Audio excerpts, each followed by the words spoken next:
la Torah et l'interdiction d'ordre rabbinique.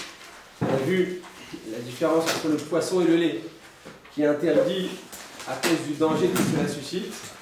Et on avait dit que finalement, dans la Gemara, eh bien, la Gemara fait 8 parts d'un mélange de poisson et de lait, et que donc les Ashkénazes ont l'habitude de le manger, les Juifs d'Afrique du Nord, ceux qui l'interdisent et ils continuent à l'interdire, ceux qui le mangent, ceux qui mangent en France la thune, eh bien ils ont le droit de la manger. On s'est arrêté à là, c'est ça? On a dit que si on renvoie à Yosef, ce serait interdit. Bon, Rabba Simcha, et t'as mis dans bonne santé, les toutes les filles des séminaires, pour toi, Israël. On a maintenant les ordres, ce qu'on va voir aujourd'hui, c'était le mélange de poisson et de viande. Le poisson et de viande, on avait dit que c'était un peu différent du mélange de poisson et de lait. Quelle est la différence? Le poisson et la viande, ça reste interdit, même si on n'a aucun cas de maladie qui est enregistré dans les annales et dans les archives médicales. Ça reste tout de même interdit. Pour quelle raison ça reste interdit? Le poisson et la viande en bétail? Pourquoi ça reste interdit? Le poisson et la viande? Comment? On a vu par rapport à monsieur Sec. Le poisson et la viande. Le poisson et la viande en bétail. C'est un danger pour le corps. Ouais, mais où c'est écrit ce danger? Parce que dans les archives familiales, c'est pas écrit finalement. Dans les archives médicales, par exemple. C'est le monsieur Sec qui a dit. Le Beth Yosef, il a pas le poisson et le lait. Le poisson et la viande. Déborah. Ah, la Gemara. Ouais. Hein? La Gemara. Ah là, ça va échapper belle, Déborah. Top. Effectivement, quand il s'agit d'un décret du Talmud, d'un décret de la Gemara, alors, même si la raison du décret n'existe plus, le décret subsiste. C'est-à-dire, ça s'appelle Xerat à Talmud, un décret du Talmud. Et ça, c'est très important de comprendre bien cette notion. J'en parle souvent, même dans les lois de Shabbat, même dans toute la Torah finalement, que ce qui est écrit dans le Talmud, c'est, comment on dit, intarissable. Comment on dit, Judith? C'est, Judith, comment on dit? C'est intarissable, ça ne bouge jamais. C'est un intarissable, c'est plus un goût. C'est quelque chose d'immuable. Ça ne pourra jamais bouger. Comment on dit en anglais, Myriam? Comment on dit? Immuable? D'accord. Top. Quoi qu'il en soit, eh bien, ce qui est écrit dans la Gemara, on ne pourra jamais bouger. Et c'est ça la force de la Torah. Ce qu'ils te disent les Chachamim, eh bien, tu es obligé de le prendre quoi qu'il arrive, même si les raisons sont différentes, même si l'époque eh bien, présente des changements, eh bien, la Torah ne bouge pas. La Torah est immuable. La Torah, elle est, comme disaient les ces trucs, la Torah est une. Est une. Donc, elle ne bougera jamais. Elle ne bougera jamais. Et c'est à nous de nous adapter à cette Torah Kedoshah. Et donc, quand il y a écrit dans le Talmud, ça reste toujours interdit. Ah, je l'avais dit. Donc ça restera toujours interdit. Par exemple, j'ai donné l'exemple hier de frapper des mains pendant Shabbat. Quand tu chantes Shabbat, vous allez chanter Shabbat en je vous demande de préparer des livres de Torah pour la Seuda Shishit, Bezrat Hashem. D'accord? C'est pas une obligation, mais les filles qui peuvent le faire, ce serait bon Chot Tabarot. Et puis Shabbat, chaque mitzvah qu'on fait Shabbat, c'est une valeur 1000 fois plus grande que la mitzvah de la semaine. Donc vous avez un plus grand souk, et en plus c'est pour le rabbin. Donc vous avez plein de soukiotes qui sont à votre crédit. Donc ce Shabbat, je vous demande de Hashem pouvoir faire des livres de Torah. Il va y avoir un Barfi qui vient avec sa femme et ses enfants. Parce que c'est une fille d'Abrichim comme ça qui sont remplis de Torah, qui sont jeunes, qui sont finalement pas très loin de vous au niveau de l'âge, mais qui sont tellement remplis de Torah. Et vous allez voir combien ils vont les Hashem. C'est un exemple vivant, c'est ce que j'ai envie de donner ici au séminaire, un exemple vivant de Torah et pas des rabbinim qui sont tout le temps en haut de la montagne et qui disent de toute façon c'est intouchable, on n'y arrivera jamais, ni les rabbinim ni les rabbiniotes avec les épaulettes et la perruque à l'envers, comme il y a 150 ans. Et là, des jeunes rabbiniotes qui sont remplis de Torah et qui sont finalement proches de vous, qui font du chesed, qui s'occupent de la maison, qui sont remplis de Torah. Et c'est ça un vrai exemple, ce qu'on a donné ici au séminaire, de voir les femmes des rabbiniotes pour que vous puissiez comprendre que Bezrat Hashem, eh bien, il faut juste de la volonté et de la Yirat Shamayim pour pouvoir atteindre des hauts niveaux dans la Gudusha, dans la Avodat Hashem. Et c'est pas des anciennes générations qui disent bon, de toute façon, c'est trop long pour moi, donc j'y arriverai jamais. Et donc on baisse les bras au départ. Quoi qu'il en soit, on ferme la parenthèse. Et donc vous êtes Shabbat à table. C'est de la chichit. Donc vous chantez entre vous, le Rav va faire un vide, vous êtes là pour chanter. C'est pas vous frappez des mains. Il y a écrit dans la Gemara que c'est interdit. De peur qu'on l'a dit, de peur qu'on en arrive à construire un instrument de musique. Tu vas dire, mais moi je sais pas construire un instrument de musique. Je sais rien faire. J'ai à peine planter un clou. Alors tu as raison, mais malgré tout, comme c'est une Xerat Talmud, tu peux pas bouger. Ça reste toujours éternel, c'est immuable. C'est-à-dire que même si la raison n'existe plus, eh bien le décret subsiste. D'accord? C'est un grand clal, rappelez-vous tout souvent de ce clal. Mais c'est seulement ce qui est écrit dans la Gemara.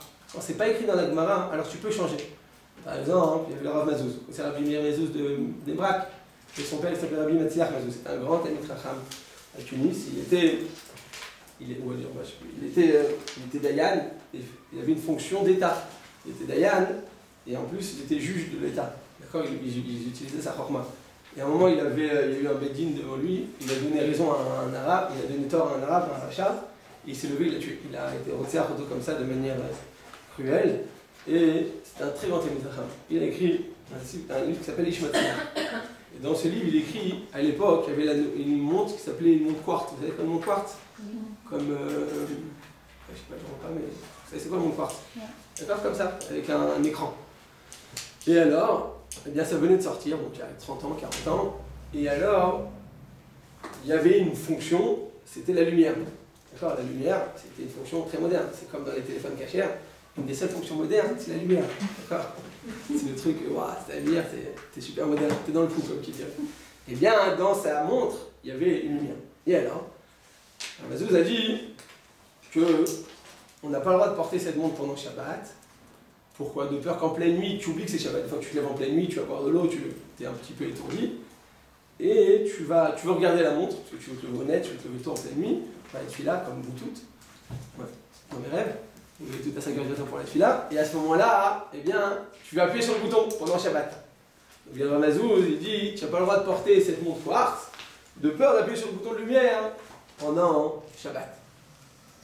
Ben, les poskim sont venus et n'ont pas accepté cet avis. Pourquoi? Parce qu'il y a un grand clal.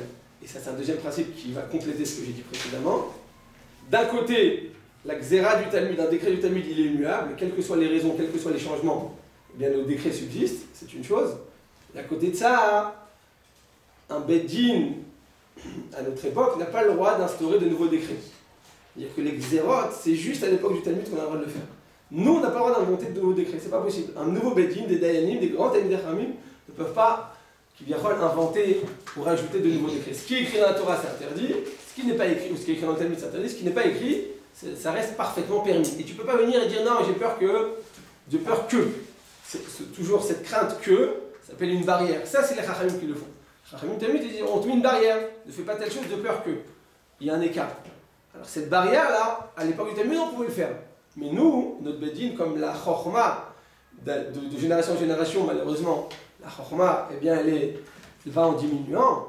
Donc il y a écrit que comme on n'a pas un Beddin suffisamment grand, comme à l'époque du Talmud, ni en Chokhma, ni en nombre, si on avait 71, c'est un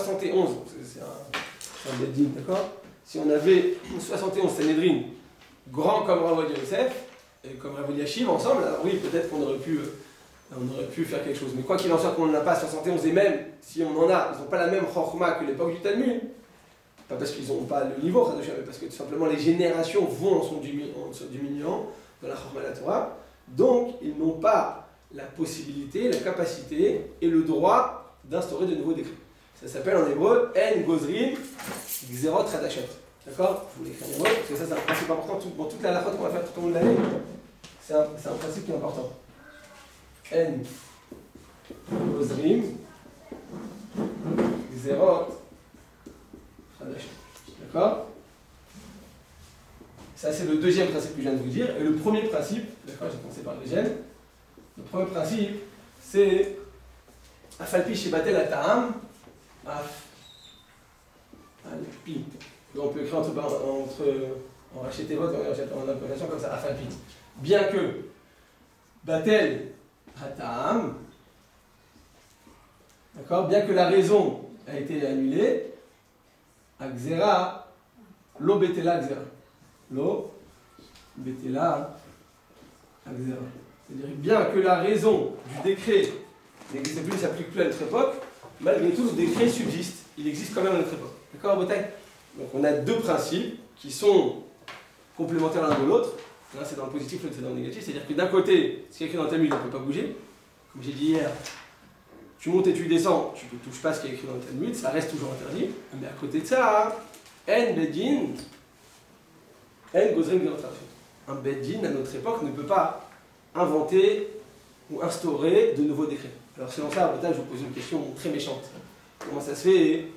Les Gdolim en Israël, notamment Abraham Kanevski, les Gdolim, Shteiman, Yosef aussi, par ça j'ai entendu sa bouche plusieurs fois, ils interdisent à l'extrême l'utilisation du iPhone par exemple.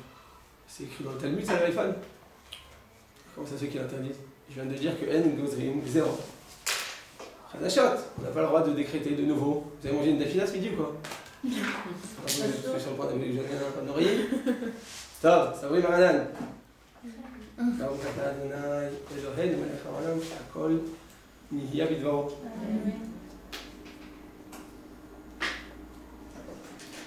J'attendais répondre à vos tailles. Pour protéger. Protéger quoi? La Neshama.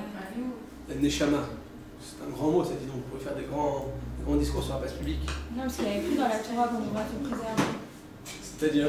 Le Rachem, dans la Torah, il y a écrit on sait qu'Internet, tout ce qu'il y a dans le portable, bah, ça va contre la Torah.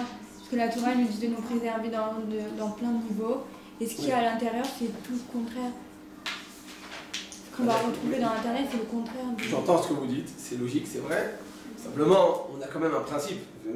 Si on apprend la halakha, c'est mathématique, il y a des principes 1, 2, 3, 4, on est obligé de s'arranger avec les principes. Même si notre cœur ne nous laisse pas toujours, on dit mais non, ça se fait pas, tu comprends. Si ça rentre dans le cadre de la halakha, c'est interdit, ça rentre pas dans le cadre de la halakha, ça devrait être permis. Or, le principe nous dit En gozrim xerot radashot, tu n'as pas le droit de décréter de nouveaux décrets. Ce qui n'est pas écrit dans le Talmud, tu ne peux pas l'interdire. Donc, c'est écrit quoi dans le Talmud? Je sais pas, mais il marque des trucs futurs. Mais il parle du iPhone dans le Talmud. Ça n'existait pas. Ça n'existait pas. C'est Mais pas. je sais pas, il parle d'une autre façon et c'est pas ça. Il parle des Ça correspond à ça. Il parle des goïs, mais quoi? Il leur influence. De la nourriture. On peut déduire. Ah, on peut déduire, effectivement. Mais dans ce cas, on devrait dire la même chose pour toutes les barrières qui nous mettent les Khamim, mais ils sont pas. Ils rajoutent. Zach. Par exemple, notamment une voiture, Shabbat, il n'est pas écrit dans la Torah, tu ne peux pas utiliser une voiture. Ouais. Ça n'existait pas, il y a. C'est pour tous les temps, normalement. Il a fait mode. Pourquoi? Parce que la Torah est. Combien? Une. Une, pas une. Une. Il faut commencer à faire, tu vois, c'est une. Il faut leur reconnaître ça quand même. D'accord. Donc, quoi qu'il en soit, effectivement, c'est des éléments de réponse qui sont justes. Est-ce que vous avez quelque chose à rajouter? Pourquoi les Chachamim à notre époque, a priori, ils vont, oui, décréter de nous. Vous savez, moi, souvent quand je vais en France et que je vais dans les communautés pour donner des cours, ils disent ouais, mais vous la vous inventez des interdictions. Ils me disent tout le temps, qu'est-ce qu'on invente? Ils disent non, vous inventez, vous comprenez, c'est pas vrai, il n'y a pas écrit la télé dans la Torah. Et c'est-à-dire, ils disent quelque chose a priori qui est juste. On vient, on rajoute des choses. Voilà, je parlais de la montre tout à l'heure, il n'y a pas écrit dans la Torah, une montre, quartz, a priori tout ça, c'est pas mentionné. Donc vous avez dit, ils déduisent, et vous avez dit, les principes sont déjà effectivement mentionnés. Est-ce que vous avez d'autres choses à rajouter à vos tailles? C'est pas comme les lois de Shabbat. Est-ce que les lois de Shabbat, ça a vraiment marqué toutes les lois où on en a déduit? Oui, il y en a 39, et après on a. C'est vrai, il y a le Av Melacha, et puis il y a les Koladot. Il y a l'interdiction père, et puis il y a les débouchés. C'était pareil. D'accord? J'entends. Est-ce que vous avez quelque chose à rajouter? Là, vous avez mal à la tête? Non, mais je suis ici. Non, vous avez. Ah bon? C'est bon. Vous êtes arrivé. C'est une barrière comme les autres. Hein? Et les portables, etc. Dans la Torah, il y a écrit on se mettra pas au. On se confrontera pas au mal, etc. Mais en fait, c'est par cet intermédiaire de cet appareil, on va être connecté au mal. Donc en fait, c'est la même chose. C'est juste que maintenant, c'est un autre moyen plus efficace. Parfaitement saisi dessus. Effectivement, c'est-à-dire que comme ça, inventer des interdictions, on ne peut pas. On ne peut pas venir inventer des nouvelles décrets, c'est pas possible. La Torah, elle est infinie. Akadosh Baruch Hu, il a tout vu. Comme vous avez dit, il y a des choses que nous, on ne voit pas, qui sont quand même. Que la Torah, même si ce n'est pas écrit noir sur blanc, mais il nous a donné les principes. Et comme vous avez dit, Déborah, on en déduit. On a déjà dit ça c'est interdit, ça c'est interdit. Alors 1 plus 1, ça fait 2. Quand je dis 1 plus 1, ça fait 2, je n'ai pas inventé l'Amérique. J'ai 1 et j'ai encore 1. C'est la même chose. Là, la Torah, elle t'a donné tel et tel principe, tel et tel azara, telle et telle recommandation. Et c'est à toi maintenant de faire en sorte que tu ne t'écartes pas et que tu ne rentres pas dans ce danger. Donc, ce danger à l'époque, eh bien, il était présenté de telle et telle manière. Je ne sais pas, à l'époque, par exemple, à l'époque de Gemara, il dit celui qui passe. Un homme qui passe sur les rivages d'une rivière dans laquelle les femmes, elles font la lessive. À l'époque, il y avait le jour de la lessive. Elles partaient le mercredi, je crois. Et elles partaient tous ensemble, comme ça, elles faisaient la lessive. Il écrit celui qui passe sur ce rivage, il est rachat. Il est rachat. Dit la Gemara, pourquoi tu me dis ça? Bon, pourquoi tu dis ça? Si cet homme-là, il regarde, qu'est-ce qui se passe quand il y a des gens qui sont en train de faire la lessive? Alors il y a certaines parties de leur corps qui se dévoilent, et donc bien entendu, c'est l'interdiction de la Torah. Tu n'as pas le droit de regarder au-dessus du coude et au-dessus du genou d'une femme. C'est jusqu'au coude, du coude jusqu'au cou, tout doit être parfaitement caché. Et donc si tu passes à cet endroit-là, nécessairement il y aura certaines parties qui vont se dénuder, et donc tu transgresses l'interdiction de la Torah. C'est évident, nous dit la Gemara. Tu transgresses l'interdiction de la Torah qu'on dit 2 fois par jour, tous les jours. L'otatoru.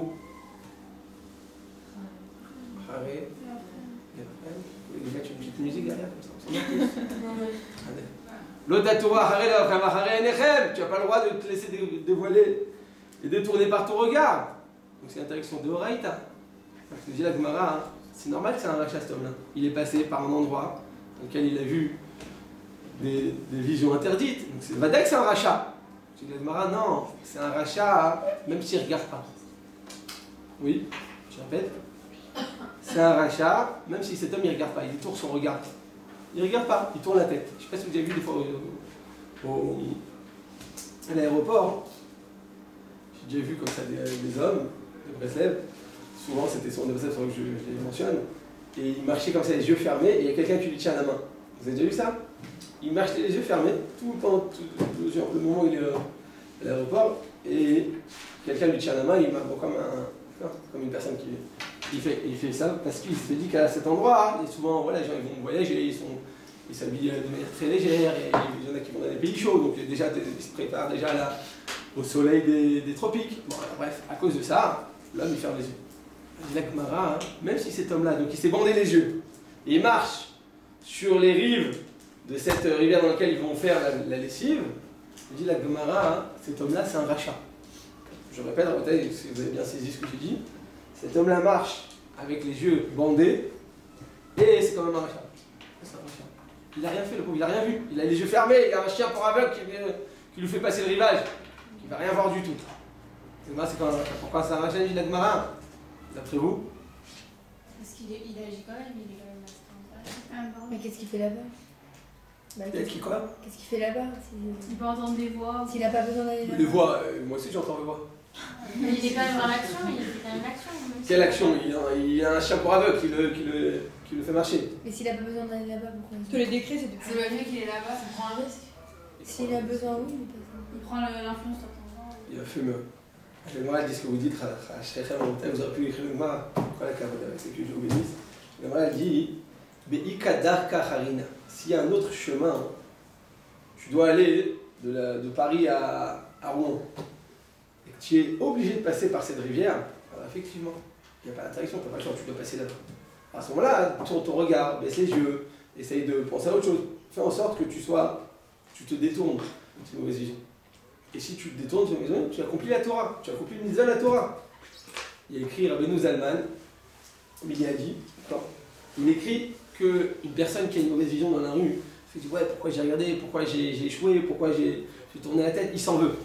Et il dit au contraire, il doit se réjouir, il dit pourquoi? Parce que quand tu as eu une occasion de regarder quelque chose de mauvais et que tu tournes ton regard, eh bien tu accomplis la mitzvah à ce moment-là, la Torah ne te laisse pas détourner par ton regard. Quand est-ce que cette mitzvah est accomplie? Quand j'avais l'occasion de fauter et j'ai détourné mon regard. Alors il est vrai que le temps que tu prennes conscience de ce que tu vois et que tu détournes, ça peut prendre quelques instants, mais malgré tout tu accomplis la mitzvah de la Torah. Donc il dit au lieu de t'en vouloir et d'avoir des remords, il dit ouais je vois rien, j'ai fait une avéra, j'ai regardé quelques secondes, je suis pas bien. Eh bien il dit au contraire, tu dois te réjouir parce que tu as accompli une mitzvah de la Torah de détourner ton regard. Tu dois te réjouir quand tu détournes ton regard, quand tu es plus fort que ton état. Parce que si après tu te laisses là ton regard, tu es un rachat, malheureusement cette personne est un rachat. Et donc la Gemara dit comme ça. Be'ika darka harina en allemand, c'est-à-dire s'il y a un autre chemin que cet homme-là eh bien, emprunte consciemment et volontairement le chemin avec des interdictions éventuel, c'est interdit même s'il ferme les yeux. Pourquoi? Comme vous avez dit, vous avez raison, parce qu'il se met dans une situation de danger. Finalement, c'est un grand yesod que nous dit Rabbi Chaim Shmulevitz dans Sichot Moussar. Il dit Rabbi Chaim Shmulevitz que le Yetzer Hara, hein, étant donné qu'il est plus fort que l'homme, c'est une donnée. Kadosh Baruch Hu, il a créé l'homme, il a créé le Yetzer Hara, il te dit écoute, le Yetzer Hara est plus fort que toi. Il te le dit en avance. C'est pas qu'on est faible, parce que le Yetzer Hara il est très fort, c'est un ange. Mais il te dit que la seule solution pour vaincre ton Yetzer Hara, c'est d'éviter le contact. Le Yetzer Hara est plus fort que toi, quoi qu'il arrive. Donc, la seule solution pour t'en écarter, c'est tout simplement de ne pas rentrer en conflit direct avec lui. Détourne-le. La force d'un homme, c'est qu'il peut le détourner. Comme ça, il dit Rabbi Simcha Bounim de Pachisra, c'est un admour, il disait comme ça. Il disait que le Yetzer Hara, c'est comme un brigand de grand chemin. Il est très fort, il est très puissant. Tout celui qui tombe entre ses mains, il lui laisse plus rien. Il le dépouille totalement, il lui laisse rien du tout. D'accord? Comme les Noirs à Sarcelles. Ils te laissent rien. Si tu passes dans ses mains, un mauvais horaire dans le mauvais quartier, dans une mauvaise cité, chat, je veux dire Kaddish. Je sais que lui préserve toi en Israël. Simplement, Kadosh Baruch Hu, il a fait un chesed. C'est quoi le chesed? C'est que cet homme-là, ce brigand qui est très très très puissant, Kadosh Baruch Hu, il a fait un chesed. C'est qu'il est enjambé, comme on dit, sans jambes. C'est un tronc, comme on dit. Plus de jambes. Il est sur place. Alors, il est sur place, il ne peut pas bouger. Donc si toi, tu t'approches lui, tu rentres dans son périmètre, c'est mort. Tu n'as aucune chance de t'en sortir. C'est quoi le chesed qu'Hachem a fait? C'est qu'il est immobile. Il ne peut pas bouger. Donc toi, comment tu dois faire? Tu dois, dès que tu le vois, dès que tu t'en approches, tu dois tout simplement éviter le contact. Tu dois détourner ton chemin. De cette manière-là, eh bien, tu peux t'écarter du Yetzer Hara. Que de cette manière. Donc on revient à ce qu'on disait. Comment ça se fait que l'homme qui marche sur les rivages, cette rivière, il est rachat, même s'il ferme les yeux, parce qu'éventuellement, il se met dans une situation de danger, même si finalement il ne faut pas. Mais tu t'es mis consciemment, volontairement dans une situation de danger, tiens, rachat. Mais si tu l'évites, tu t'écartes, et qu'après, malheureusement, il y a des écueils. L'être humain, il est humain, c'est humain, on peut tomber, et ça fait partie de la condition humaine. Mais le problème, c'est pas de tomber. Le problème, c'est qu'après, tu dis, je vaux rien, je suis nul, pourquoi je suis comme ça, c'est de s'en vouloir. Ces remords-là, ils sont là pour briser l'être humain, et là, il faut se relever. La force, enfin, de Sadik et Aracha, c'est pas une personne qui tombe pas. Tout le monde tombe, malheureusement, c'est l'être humain qui est comme ça. Et simplement, on tombe, et après, on se relève. On tombe, on se relève, après, on se relève, et une personne qui arrive à se relever à la fin, ça, c'est un Sadik. David Ameller qui a écrit, il a fauté 2 fois, pourtant, c'est devenu David Meller Israël. Shaul, il a fauté une seule fois, et sa faute était fatale. Pourquoi? Parce que David, il a su se relever. Shaul, il est tombé dans la tristesse, dans le désespoir. Il a été morfondu pris par ses remords, bien que ça, il ne s'est pas relevé. Donc, la différence entre un tzaddik et un rachat, c'est pas de ne pas tomber, c'est de ne pas se relever, de ne pas avoir la volonté de se relever. Donc toute la Torah, elle est basée sur la volonté d'une personne, ses aspirations spirituelles. Et ça, c'est un très très très grand principe dans la Avodat Hashem. Et on doit comprendre que c'est ça ce qu'Hachem attend de nous, c'est ça, c'est l'aspiration, c'est la volonté. Et c'est la sincérité d'une personne, je sois tombé ou pas, ça ne change rien. Ça, c'est qu'après je me relève. Quand j'y tombé, ça ne veut pas dire que tu dois avoir un tatouage et truqué, mais ressembler à n'importe quoi. Mais ça veut dire que tu peux faire tomber dans la chanara, tu peux tomber dans les tfilotes, tu les fais sans kavana, tu peux avoir de la jalousie envers ta camarade, tu peux manquer d'amour de la Torah. Et bien ça, tu peux pas avoir de kavana dans ta tfila. Et bien ça nous arrive tous les jours. Mais on tombe, on se relève, on tombe, on se relève, on tombe, on se relève. À la fin, on tombera, on se relève. On se relèvera, on tombera plus. À un moment ou à un autre, tu auras cette verra cette volonté et cette ténacité qu'on a dans notre Avodat Hashem, et à un moment ou à un autre, eh bien ce sera une élévation. C'est clair à vos tailles? Oui, c'est clair pour tout le monde? Vous êtes toutes fatiguées là aujourd'hui? Non, ça va. Magnifique. Myriam, elle va dire, mais on est en cours d'Halakha ou en cours de Moussa? Comment ça marche? Hein? Elle doit traduire mes blagues parce que personne ne comprend. Il faut de bonnes adaptations pour. Donc, revenons à ce que nous disions. Nous parlions des décrets, des sages. Vous aviez raison qu'à notre époque, il y a certaines interdictions qui n'existaient pas à l'époque du Talmud, mais qui sont simplement des dérivés et des aboutissements. Ça aboutit et ça découle de ce qui est écrit dans la Torah. Donc même si l'iPhone n'existait pas à l'époque, mais Rabbi Kanevski, il se rend compte. Il entend des centaines de témoignages de personnes qui avaient ça dans la main, qui sont tombées, qui ont vu des mauvaises choses, qui ont fait des mauvaises rencontres, ils sont tombés dans des choses les pires. Il dit écoute, dans ce cas-là, j'interdis. Pas parce qu'il invente quelque chose, c'est pas un nouveau décret, c'est que tout simplement la Torah te dit, l'autre Torah harei l'avafrem. Alors à l'époque, pour tomber dans cette interdiction, il fallait aller sur les rives d'une rivière pour regarder des femmes. Mais à l'autre époque, tu as ça dans la main, tu fais les pires des choses. Et des rencontres, et des paroles, et des choses, même la curiosité. Combien de curiosité ça suscite en toi? La curiosité, c'est en soi-même, c'est pas une avéra. Mais ce qui découle, et ce qui débouche de la curiosité, c'est pas bon. D'accord? Il y en a, c'est comme des hiboux. Vous savez ce quoi les hiboux? Ils ont des grands yeux comme ça, dès qu'elles ont quelque chose de nouveau, ils se rendent compte, est-ce qu'il a dit, est-ce qu'il a dit, mais qu'est-ce que tu t'en fiches? Pourquoi tu vas te mêler de choses qui n'ont rien à voir avec toi? La curiosité, eh bien, en soi-même, c'est pas une avéra, mais ce qui en découle, c'est toujours une avéra. Et donc, la Avodat Hashem, elle t'explique comme ça. Quand tu as ce genre de choses dans ta main, eh bien, tu te dis, ok, tu as toujours un Esser Hadat, ton esprit qui s'écarte de la Avodat Hashem. Et ça, c'est le problème de la Avodat Hashem. On veut être des Avodat Hashem, on est tous des gens, on a tous de familles fous, on a tous envie, des aspirations, on a tous des véritables volontés de s'approcher de la Kadosh Baruch Hu. Le problème, c'est quoi? C'est qu'on a un Esser Hadat, notre esprit, mais il s'écarte souvent. On se laisse avoir, on se laisse perdre par d'autres volontés, par d'autres pensées, par d'autres choses. Alors à la fin, on ne va pas devenir une grande personne. Mais si une personne était acharnée, elle ne lâche pas le morceau jusqu'à qu'elle y arrive. Eh bien on y arriverait tous. On deviendrait tous des très grandes personnes. Le Yetzer Hara, sa plus grande arme, c'est le Esser Hadat. Comment on dit Esser Hadat, Rabotai? Rachel, comment on dit Esser Hadat? Hein? Non, je vous demande parce que vous êtes juste derrière le dictionnaire, l'hébreu français là-bas de mon arrière-grand-père, le bleu là, vous avez vu? Non, je rigole. Bon, quoi qu'il en soit. Esser Hadat, Rabotai, ça veut dire un. Comment?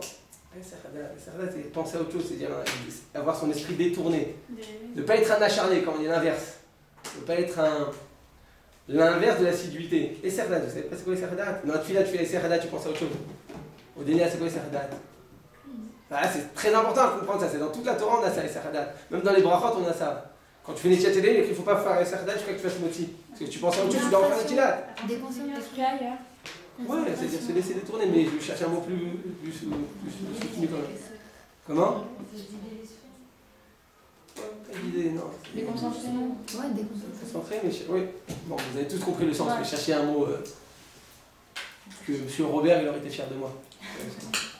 Donc, quoi qu'il en soit, Botaï, écrit dans la Torah, l'autre Torah, Harei l'avafrem. Non, pardon. Il est écrit dans la Torah, on revient à ce qu'on disait. Il est écrit dans la Torah, l'autre Tassour, Minadavar, et Sherek Gidolecha. Il y a mis le soin. On l'avait appris la dernière fois.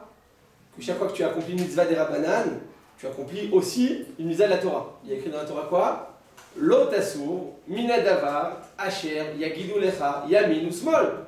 Tu n'as pas le droit de vous dévier des paroles des sages, ni à droite ni à gauche. C'est-à-dire qu'on doit se tenir aux paroles de nos sages. Donc quand on accomplit une mitzvah, un décret du Talmud, eh bien on accomplit par cela une mitzvah de la Torah.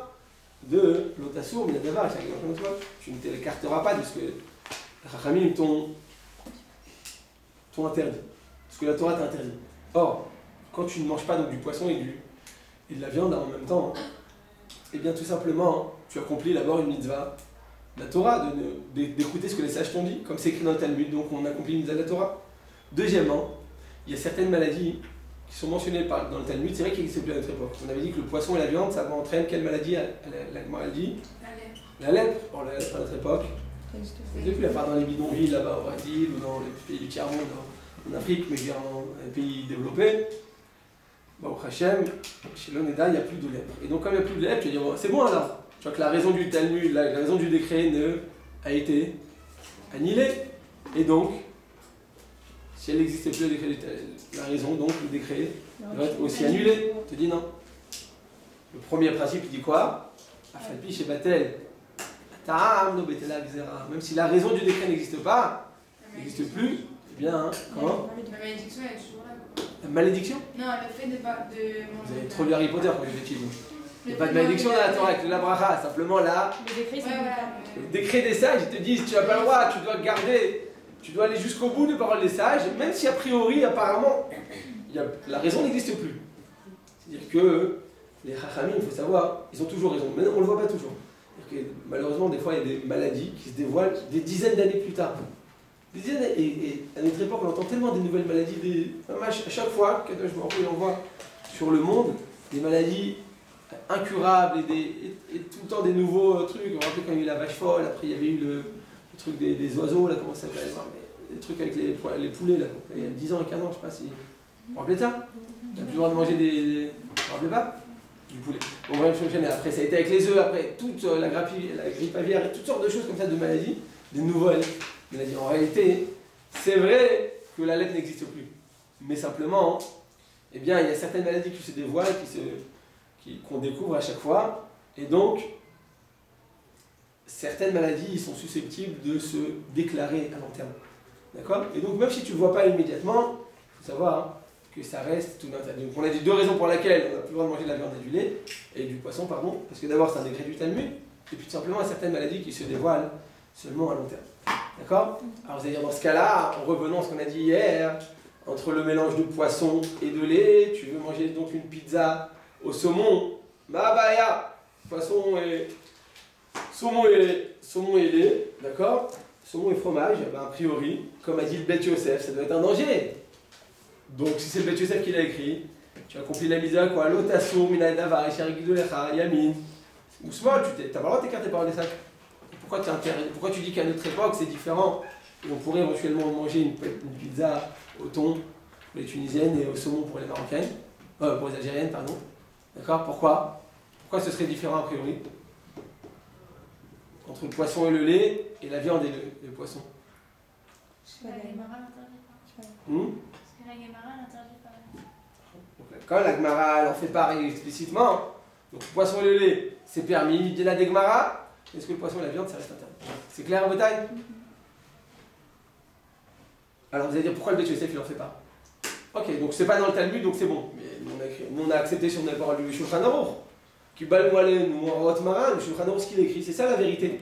Alors Yosef, il nous l'a répété pendant des dizaines d'années, il nous répétait tout le temps ça. Il faut enseigner au public qui balou en Rot Maran. Ce qu'il y a écrit dans le Shulchan Aruch, on doit le recevoir. Tout ce qu'il y a écrit dans le Shulchan Aruch, on est tenu de le tenir jusqu'au bout.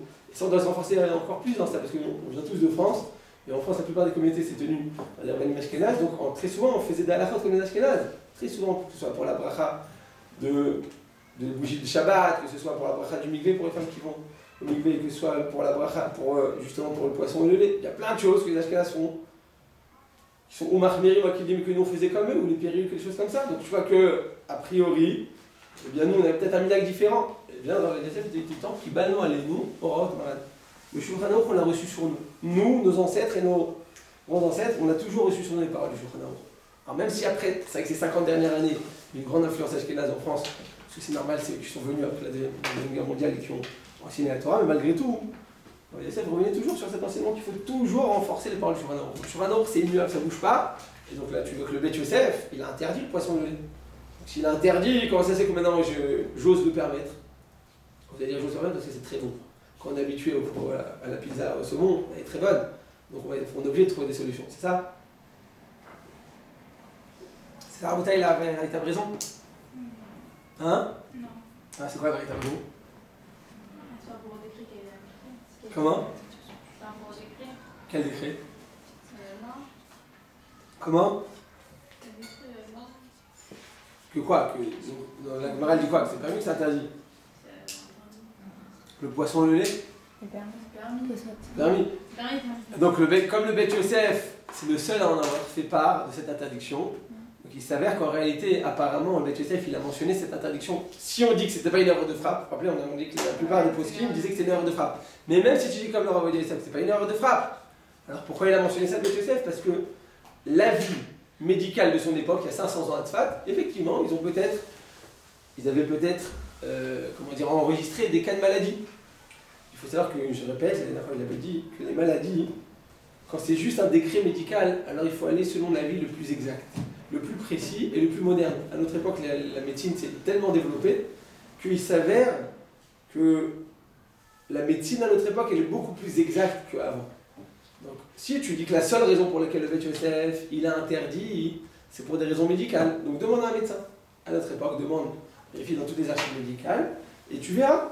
Si, effectivement, ça reste un danger, alors oui, tu as raison, il est écrit dans la Torah, vous devez garder précieusement votre corps, vous devez être extrêmement vigilant avec votre santé. Et donc, si c'est un véritable avis médical qui est mentionné, alors on doit être très vigilant. C'est encore plus que ça, écrit dans la Halakha, que Chamira Sakanta Misura, on dirait du chinois ce que je vous dis, mais c'est en araméen. Maran dit comme ça. Khamira, c'est-à-dire Khamour, Sakanta, Mi, Isura. D'accord, donc, on va écrire ici cette phrase. C'est tout ce que je dis en général, mais je tableau. Khamira, Sakanta, Isura, c'est-à-dire quoi? C'est-à-dire que c'est plus Khamour. Donc en araméen, on enlève le Aleph après. Khamour, Asakana, Min, Isur. C'est-à-dire que c'est plus grave de transgresser, de faire un acte qui est dangereux pour la santé. C'est encore plus grave que quand cet acte est interdit par la halakha ou par la loi. Je répète, c'est encore plus grave de transgresser une chose qui va susciter un danger médical ou corporel. C'est encore plus grave que si tu transgresses une interdiction de la Torah ou des Chachamim. Pourquoi? Parce que je l'ai dit tout à l'heure, le corps qu'Akadosh Baruch Hu nous a donné nous a été prêté par Hachem. D'accord? Akadosh Baruch Hu nous l'a donné, il ne nous appartient pas. On doit lui rendre en bonne santé. Or, quand tu fais des choses dangereuses, eh bien, tu transgresses donc cette interdiction de Mishmartem Me'ol Nefshetechem. C'est-à-dire que la gravité d'un danger, elle est supérieure à celle d'une interdiction. Ça veut dire que c'est écrit ça dans la halakha. C'est écrit qu'est-ce qui se passe si tu as une goutte de lait qui tombe dans la viande. Dans une marmite de viande, tu es en train de mélanger le biberon du bébé, puis tu lâches la tétine, tout d'un coup il y a une goutte de lait qui va tomber jusqu'à la marmite de Dafina. Et à ce moment-là, eh bien, tu ne sais pas si c'est permis ou c'est interdit. Comment on va faire pour le permettre, l'entendre de cette marmite de viande? Batel Béchichim. Batel Béchichim, un sens entier. Il y a écrit le Taz. Le Taz est un des possèques les plus importants après le Rama, donc en Pologne, Cracovie. Il était juste après le Rama. Donc il y a le Maran, Shulchan Aruch, pour les Sfaradim, le Rama pour les Ashkenazim, et il y a le Taz. Rabbi David Halevi, Gdolador, il écrit comme ça.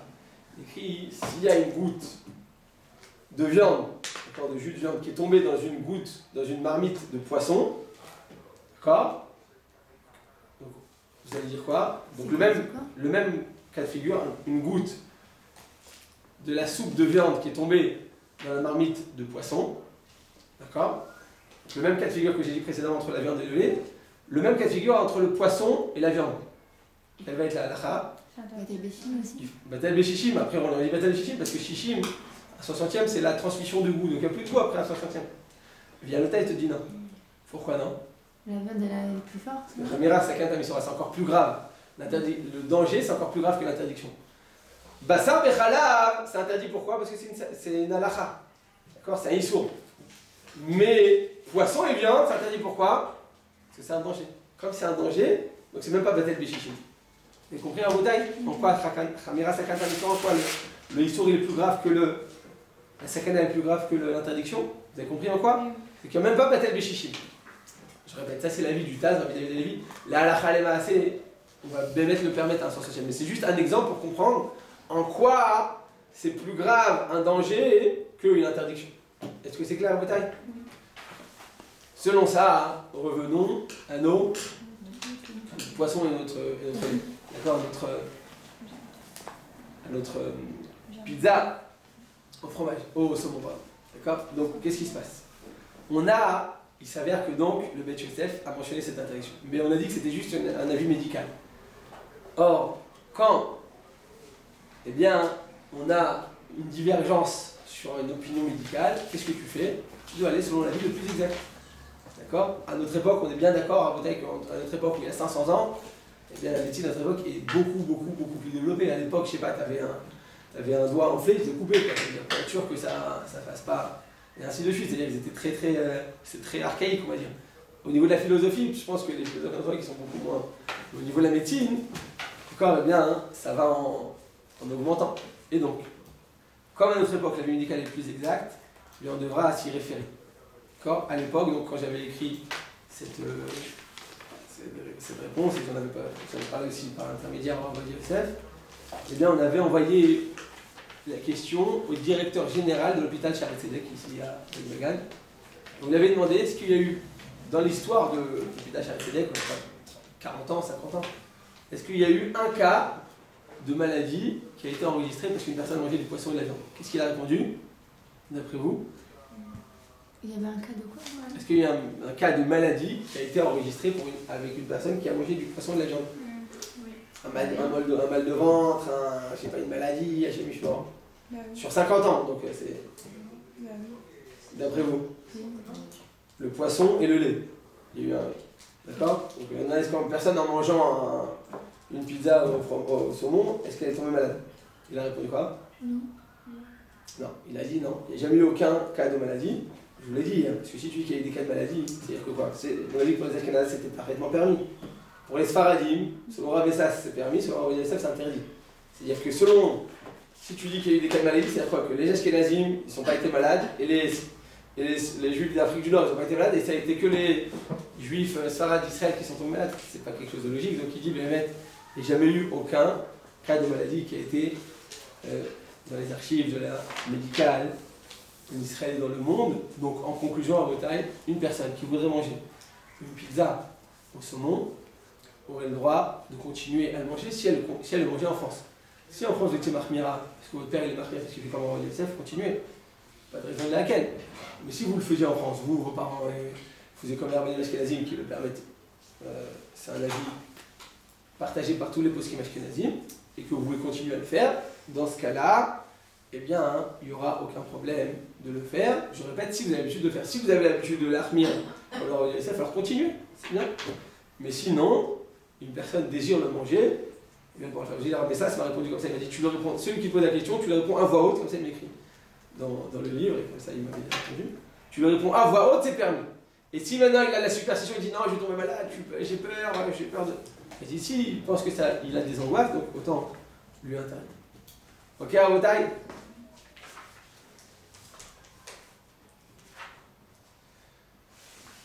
Je voulais voir avec vous les mesures à prendre entre le poisson et la viande. Donc demain soir, vous allez déjà manger le poisson. Après, il faudra manger la viande. Il y a des mesures à prendre. Alors, je vous l'ai dit sur un pied. On va aller voir des Hashem dimanche. Je vais essayer d'aller. D'accord? Vous le savez déjà, mais je demande de se renforcer dans ça parce que beaucoup de personnes se trompent. J'ai même vu des rabbanim qui ne le font pas et c'est chaval. C'est un shulchan aruch mefourash. Il faut changer de couvert, ça nous fait toutes. Changer d'assiette, bien entendu. Se laver les mains. Se laver les mains et se rincer la bouche. Se laver les mains, c'est-à-dire se lever, comme on fait, ou faire comme Maïm Acharonim, à la fin du repas, ça s'appelle Maïm Emtsaïm dans la halacha. Et quand je vois un Maïm Emtsaïm, c'est chova, c'est une obligation entre le poisson et la viande. Si tu manges au début du poulet et après tu manges de la viande, c'est pas obligé. Si tu veux le faire, tu le fais, c'est réchoute. Mais si c'est entre le poisson et la viande, c'est une obligation, tu dois te laver les mains. Alors pour les Ashkenazim, ils disent non. Comme il n'y a plus de danger à notre époque, donc il suffit d'interdire le mélange. Mais l'un après l'autre, les Ashkenazim mettent en plus makilim, mais le Shulchan Aruch est clair et il dit qu'il faudra l'interdire. Baruch Adonai Le'olam. Amen. Vous avez des chélotes dans vos tailles? Oui,